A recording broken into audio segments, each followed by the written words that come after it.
Well, I want to thank everyone for coming out. Are we excited? Is this exciting? Yeah.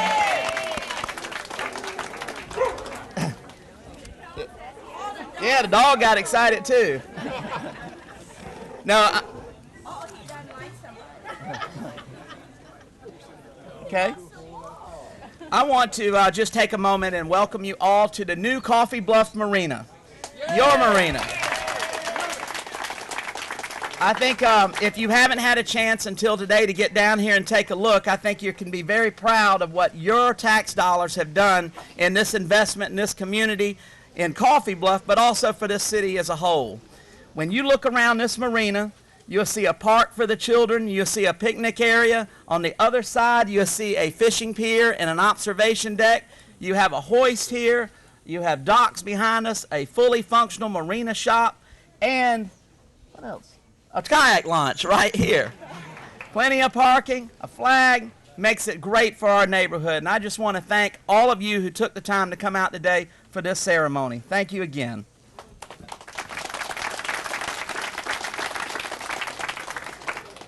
While we're here to celebrate the ribbon cutting and official opening of the Coffee Bluff Marina, I want to take a moment and reflect back on the history of this very spot that we're all gathered at here today. Over 2,000 years ago, Native American Indians used this land for hunting and fishing and established a trail that led from here all the way to the Savannah River for trading purposes. Today, that trail is known as Coffee Bluff Road, which becomes White Bluff Road, which becomes Bull Street, and ends at City Hall on the bluff of the Savannah River. 11.5 miles from here to City Hall, straight line. Many years later, a trusted slave on St. Catherine's Island by the name of London Grayson would row these rivers behind me with the master's permission, land on this bluff, and take the journey into town to worship at the Jewish synagogue. After worship, he would make the 11.5-mile journey back to this very bluff, get on his rowboat, and row with the tides back to St. Catherine's Island. Today, London Grayson lies here in Coffee Bluff in the old cemetery behind Mount Hermon Baptist Church with a stone marked with the Star of David. We remembered London today and his journeys that started here. In the 1800s and 1900s, Coffee Bluff fishermen and crabbers became famous for their great seafood. Much of that harvest was pulled onto these bluffs, and the journey into town began right here that ended at City Market, whether by wagon or foot to City Market to sell these delicacies. People took their journey from here to town. Later, the Falligant family would deed a small park area on this very site for the neighbors to enjoy long after they had passed. Is that right, Cleet? That's right. Okay. Cleet knows a lot about this site right here. I'm getting to that. My friend and true champion of this community, Mr. Herbert Batiste. Where's Mr. Batiste? He's a very shy man, but Mr. Batiste, right here. He tells me that as a child, and that's just a few years ago, he would fish with his friends from the trunks of old oak trees that had fallen into this river. Here he is with us today, and I'd like him to be acknowledged. Mr. Batiste again.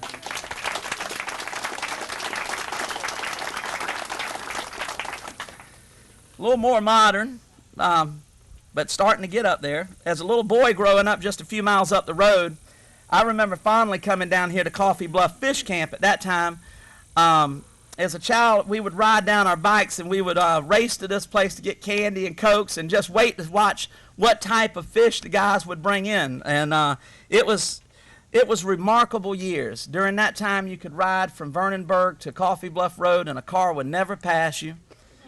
The Spanish moss would hang from the top of the trees all the way to the road and would open like a curtain for you and shut back again. Those days are long gone, but they live in our memories, and I know all of you, a lot of you out here remember all of those days and everything. Years later, I would get connected with this property again, but this time it was in a more official capacity. Since 2000, I have been involved with this property we know today as the Coffee Bluff Marina. For the past 15 years for me, and I know it's longer for a lot of others that are gathered here, I can say that there is no piece of property in Chatham County that has been more fought over, cussed about, pitted neighbor against neighbor, family member against family member, and caused such a ruckus as this very piece, and even has a Georgia Supreme Court decision to prove it. It was never easy, and at times the fights became rather personal with lots of hurt feelings, but they say anything worth having is worth fighting for, and I and others stood the fights and name calling to bring us to where we are today, and I'm proud of that. I see a lot of those warriors in the crowd. I can't call them all out by name, but I thank you for the things that you did to make this possible. If we had not endured those battles, I have no doubt that today could have been one of the many plans that I looked at this site that began with 48 condominiums, then 24 condominiums, then 12 houses, then 6 houses, then 5 houses, then 3 houses, and a small gated community, just to name a few of the options that played themselves out over that time. There are many people to thank for what we have here today, but I'm going to do that a little later in the program. For now, today we are gathered here to celebrate the opening of this marina. This is the culmination of over $5.5 million of public investment by the city of Savannah, of your tax dollars invested back in the Coffee Bluff community. This investment that we are celebrating today ensures that every resident of the city of Savannah will have deep water access and enjoyment of the river should they choose. It also preserves the vast history of our south side part of Savannah, a Savannah that sometimes can seem forgotten, but with days like today stitches our community back together and connects us to our northern end. At this time, I would like to call Reverend John Haney of the White Bluff United Methodist Church to lead us in prayer. Reverend Haney.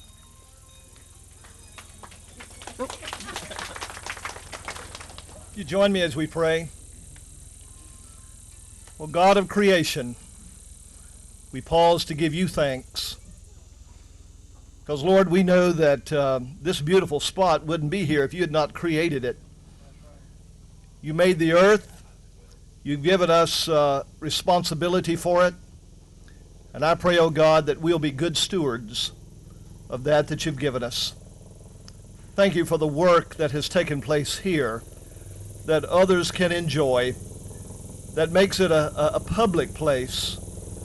Lord, I pray for safety. I pray for the safety of the citizens in the area. And I pray, oh God, that we will be good stewards of that you've given to us. We dedicate this time to you. We dedicate this place to you.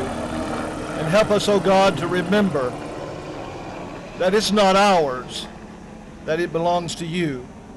And help us, oh God, to treat it as such. We pray your blessings now upon this time and upon this dedication. For this we ask in your name. Amen. Amen.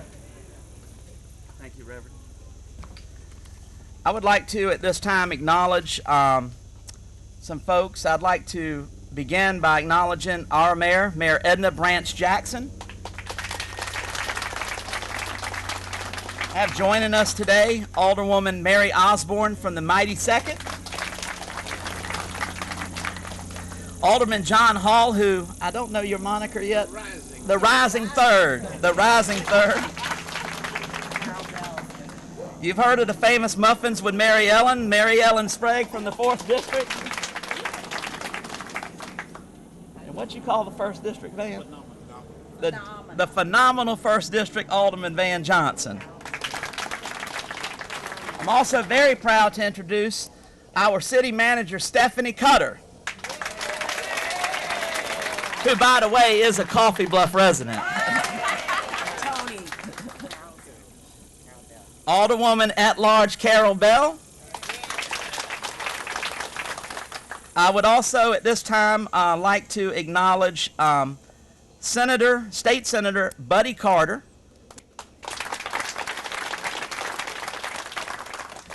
I want to take a moment and acknowledge our Southside Precinct Commander, Captain Terry Shoup. Also, Majors Dean Fagerstrom and Rich Sable. We have other members of our police department in presence, as well as our fire department too. At this time, I am going to call on our honor guard from the 165th Airlift Wing, Georgia National Guard, to raise the colors, Technical Sergeant John Tompkins and Technical Sergeant Derek Midell. If you turn around, the flag will be raised.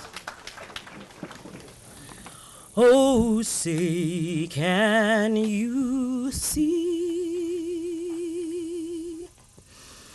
by the dawn's early light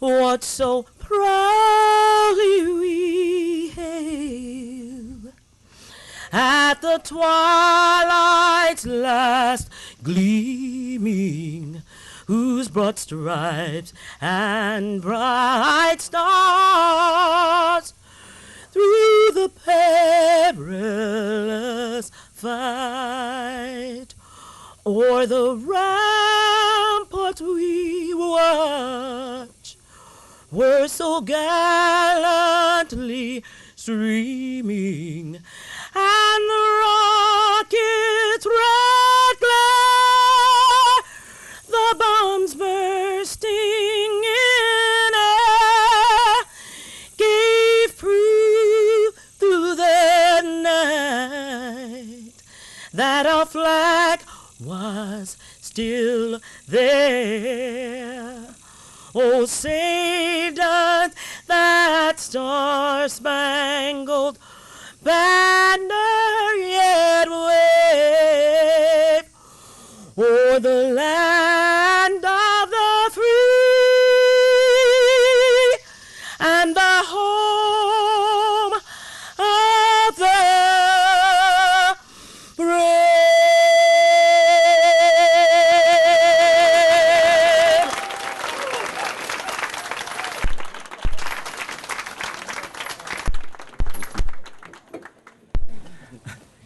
Thank you, Ms. Kim Michael Pelote.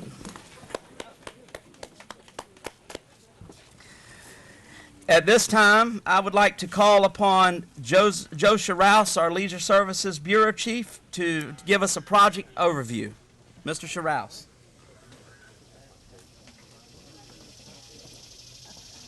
Thank you, Tony.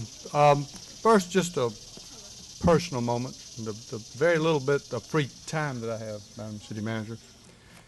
I'm the chairman of the school board at St. Vincent's Academy, and we are proud Ms. Pelote is a graduate of St. Vincent's Academy.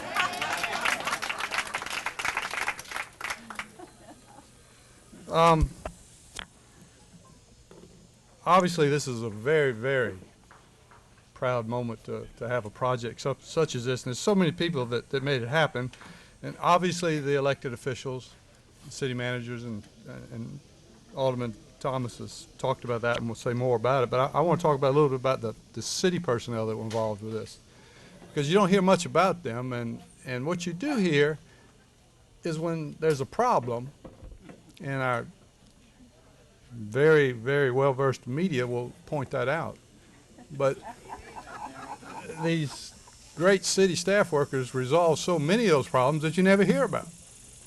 You never heard about the $25,000 that Pearson Deloach discovered was available through a grant with the DNR to help with us making this facility handicap accessible.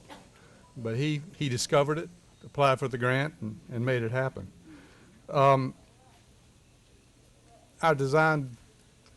construction and design services, Julie McLean, who heads up that department, and Roberto Chacon, and the guy that kind of lived out here for the last couple of years, Doug Patton.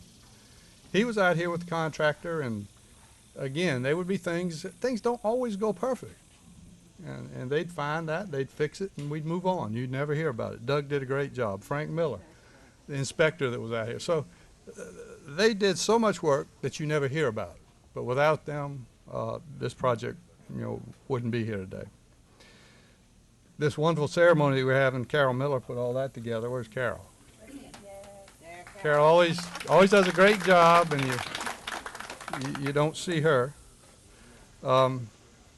Barry Baker, who's the director of our Parks and Recreation Services, who will be maintaining and has been maintaining along with Jim Shirley. So they've really taken care of this place and will continue to do that. Our operators, Amy and Ray Golden, who will be running the marina and had a lot of input of what's here. So we look forward to our continued relationship with them and the great job that they will do. And the folks that actually built it, designed it, and got us to where we are, which are local contractors. So we're always excited about that, from EMC, Mark Mobley, and Weiner Construction. And just a quick note about Weiner Construction. A couple of years ago, which it seems like it was that long ago, but we had the first meeting in my office because we were over budget, and we had, believe it or not, we reduced this a little bit. So I sit down and look over there, and I'd heard of Weiner Construction, but I really never gave it a second thought. And I looked and I said, Buzzy? And Buzzy says, Joey? We grew up together along with his sister Barbara. So it's just, went full circle. I hadn't seen him in, 50 years, but back together again. Scott Barnard, he designed the building. So all local people. So that was really a feather in our cap there. And as this project went along, the people that helped us in the neighborhood, the Marine Rescue Squadron. I mean, we kind of got in their way for a while, but they were very patient and worked with us. And if you can imagine, if you had waterfront property, which I can't even imagine having waterfront property, but our two neighbors here, the Robinsons over here, Cases over there, for this construction to be going on next to your home and the disruption that is. So we appreciate their patience, their understanding, and we've done the best we could to try to make this as accommodating as we could for you. I especially want to thank Dr. Case, because he's been very involved with this project and helping us with some of the design issues, especially with, he lives on this side, especially with what we were doing and how people were having access to his property, which you can imagine. You walk out and someone's in your backyard sitting in your swing. He didn't get upset, just gave us a call, and we said, okay, we'll take care of that. So a lot of people, were involved in making this happen. I want to thank anybody that I left out. I'm very sorry if I did. There's so many people that did come together to do this. And those of you in the community, and of course this will serve not just this community, the whole coastal empire, I believe, will be coming out here. What you see today is what we want it to be a year from now. So let's take care of the facility. We promise to maintain it, but we will need y'all's help in doing that. So enjoy it. And Ray, are we going to put a boat in the water today, or what are we going to do? All right. Boat's in the water today. Dan wants to go skiing. You got any? Okay. Can you slalom, or you need two skis? One ski or two? Two. Well, he'll drop one, okay? Thank y'all.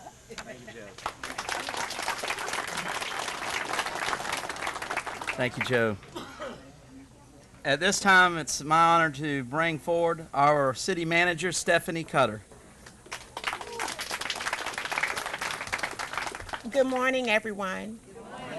As I approached the site this morning and I got out of my vehicle, I felt a sense of excitement from everyone here today.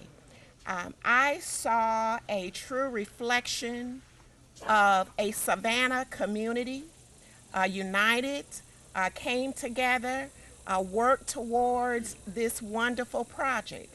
I saw children on the swing. I saw residents down at the dock area. I'm just enjoying the site.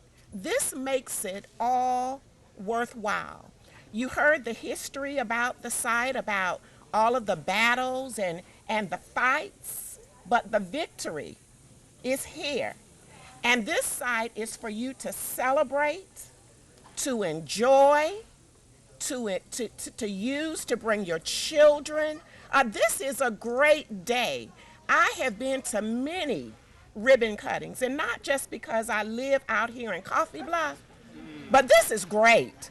This is Savannah at its best. I sincerely say the staff has been so committed. The community has been so committed. Our city council came together to make this happen. This is a great day for our Savannah community. Thank you. Enjoy the Coffee Bluff Marina. Thank you. At this time, I would like to introduce our mayor, Mayor Edna Branch Jackson.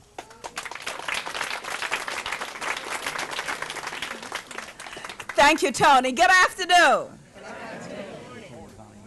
You don't have turn it up. Yeah, I got to turn you up a little bit. I don't need it turned up, do I? Okay. And I know it's hot out here and I'm not going to be long. But this is, as Van always say, a great day here in this community. Why is it great? Because we've been here with the inception of this project. We have seen the good, the bad, and the ugly. The many things that Tony talked about when he had to come back to us and say, I need your support here, I need your support there. This council and the previous council always stood by his side to say, okay, Tony. All right, Tony. Lord have mercy, Tony. But it is because of you. It is because of this community sticking with us with all that we have tried to do. Tony wanted this to be a project where this area was open to everybody. Everybody, not only here in this community, but throughout the city. Can you imagine when people can bring their boats in? Where's the old heights go? That thingamajig? We have a new one. When I first saw the old one, I said, Lord, I wouldn't even put a boat on that thing. But look what we have now. It speaks volumes for what our staff has done. It speaks volumes for what you have done. But this also shows you that when a council can come together and continue to work, it also shows you when we had things. Didn't you get some money from the state? We got 25,000. We got 25,000 from the state, and we have to use our elected officials to do that. It is a reality. To all of you, I know you are not, all of a sudden we're going to eat some hamburgers and hot dogs or whatever Tony has over there for us. But thank you. Thank you for hanging in there with us. And it is a great day in this area, and we will be coming to this area. But it is also a great day for the children of this community. Thank you, and we're going to have a good time.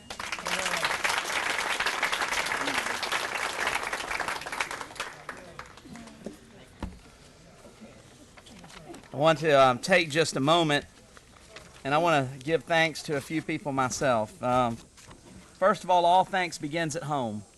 And for that part, I'd like to thank my dad, who passed this world in 2005, for instilling in me a workhorse ethic that sometimes can be, as we describe, audacious and get on the nerves of my friends. But they live with me, they help me, and they have made it possible for us to have this today. Thank you very much to the council. Thanks to my dad, who really inspired that. Someone who means a lot to me, who's not here with us today, she's fighting her second bout of cancer, was my school teacher, Mary Arby Thomas from Windsor Forest High School. She nurtured me like a second mom and never gave up on me. She would come down here during Dogs on the Bluff when we do that event, and she always was supportive. I'm wishing her a speedy recovery from God's hand with this cancer that she's fighting. I want to thank Kim Manigault, my personal assistant, the lady that runs my office on White Bluff, and probably a lot of you have talked to about issues with the city. If Kim and Lacey had not been a part in helping me all these years, a lot of things that we've done and succeeded at around here wouldn't have gotten done. I want to thank Edna Jackson personally. I've served on city council for 15 years and under 3 mayors. She's been a mother, a friend, a scolder at times, and I'm proud to say that I serve under a person that is so passionate about our community that truly cares about everyone. And Edna cares about everyone. So thank you. I want to thank my city council, both past and present, who have made this a reality by raising their hands and showing their support. My dream, our dream here today, would not exist without those folks raising their hands and saying yes. So I thank not only the folks that are here today with us, but the folks in the past city council that actually made the funding possible to make this happen. Van, Mary Osborne, Edna, Mary Ellen, Larry Stuber, others that aren't here with us today. And I'm getting to the others, so. I want to thank former city manager Michael Brown, who had the vision to see this dream and take us down the path of purchasing this property, thus ending the decades of fighting that occurred here and letting this neighborhood begin the healing process. I want to thank former Mayor Otis Johnson, who, although we had many differences, this improvement today was something that we could both agree on. And without his support, this project would have never happened so quickly as it did.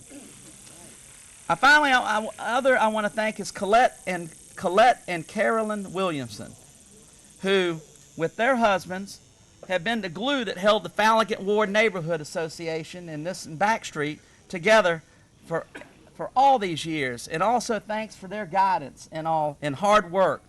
They've been real troopers, and this is a testament to that fight today. Carolyn, raise your hand and be acknowledged. Thank you. Joe Shearouse was up here earlier. You didn't see Pearson DeLoach. Barry Baker, where's Pearson? Pearson, come out here. Yeah.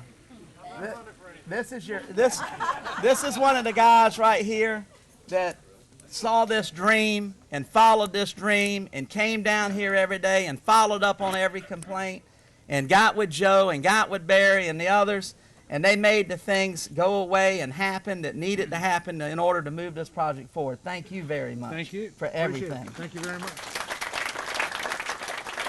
Joe mentioned Dr. Jerry Case. Nothing happens without great neighbors, and I want to just personally thank Dr. Jerry and Gail Case. Y'all raise your hands over there.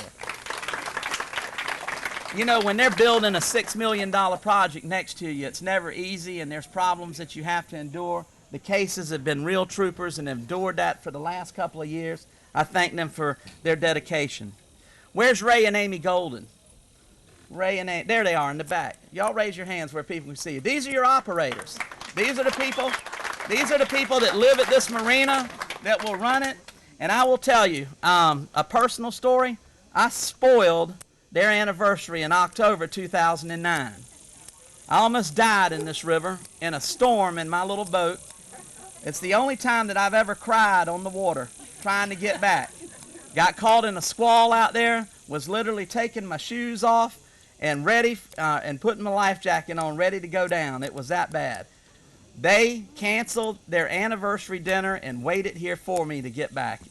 I'm sorry about that still, but I appreciate everything that y'all have done and how truly dedicated y'all are to making this marina successful and great. Thank you. There's another group that's down here at Coffee Bluff that doesn't get all the recognition that they should, but I want to acknowledge them now. I want all of the members of the Crusader organization to please stand and be acknowledged. Crusaders, please stand.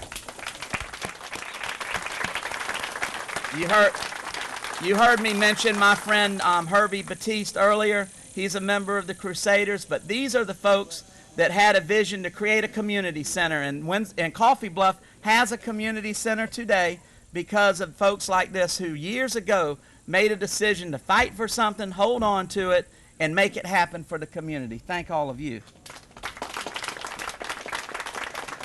If there are any members of the Marine Rescue Squadron, I would like them to be acknowledged. Please raise your hand. Marine Rescue Squadron. Want to thank them for their service.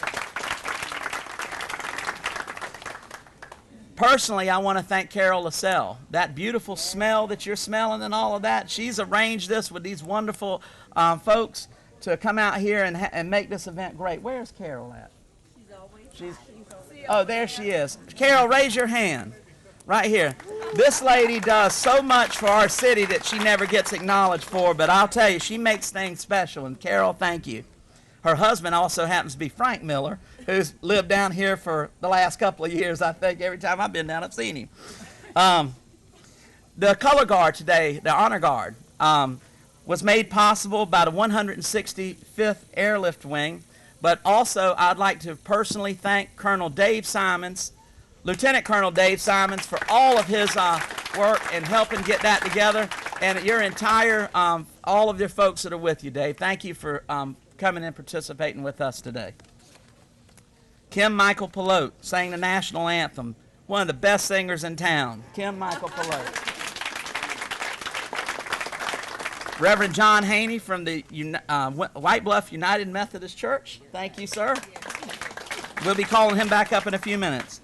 At this time, we are going to do the plaque unveiling and the ribbon cutting. I'm going to ask if we could get all of the podium here to go behind, go to the unveil. Carol?